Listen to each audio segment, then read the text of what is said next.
I know tomorrow we're all gonna be sitting around the dinner table being thankful for family and friends, and then tomorrow, see how much savings we can get on a bunch of crap we don't need. So that's why I wanted to stop you right there and say, don't buy the iPad Air. I really can't find very many reasons to go with it right now, and I'll give you some alternatives and some reasons to wait. Let's begin.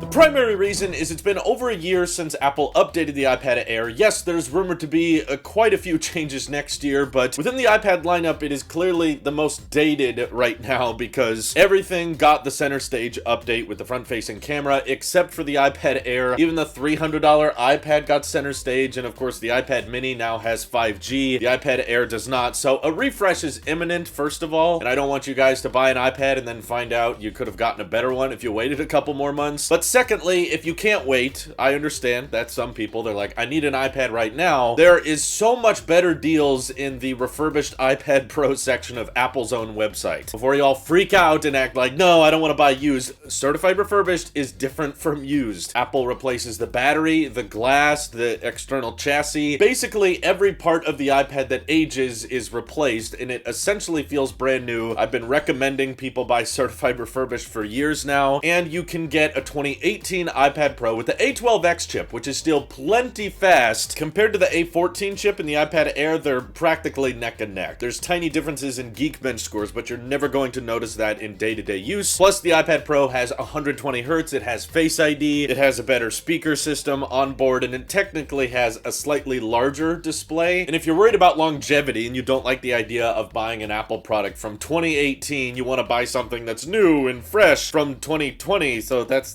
kind of already old. But even the 2020 version of the iPad Pro is selling certified refurbished for only $9 more than the iPad Air 4. $9 more, and you get 50% more RAM. All of the 2020 models have 6 gigs of RAM, whereas the iPad Air 4 only has 4 gigs. You're getting the A12Z chip, so even better graphics performance than the 2018 model. Plus, you're getting twice the storage. So if 64 gigs was a little bit intimidating to you on the iPad Air 4, for $9 more, you can get 128 gigs on this iPad Pro, which also has the dual camera system on the back along with LiDAR. A lot of people don't care about that, but it's there for those who want it. And I know some people are thinking, well, the A14 chip is newer, won't that get more software updates than the A12X or A12Z? iPads of all Apple products are known for getting way more years of support than people think. The iPad Air 2 is still getting iPadOS upgrades to this day, and that's over 7 years old, and it really shows no sign of stopping because the chip in the iPad Air 2 is nowhere near as powerful or as next generation as the A12X or the A12Z. If anything, in the past, we've seen Apple give special privileges to iPads that have more RAM. Not so much better CPUs or GPUs, but if an older iPad has a few extra gigs of RAM, it will typically get iPadOS updates longer than certain iPhones that have similar CPU and GPU performance. So that's why I would say the iPad Pro 2018 and 2020 are going to get software updates at least until 2026, fairly likely longer. And if you've been watching the past couple years of iPadOS updates,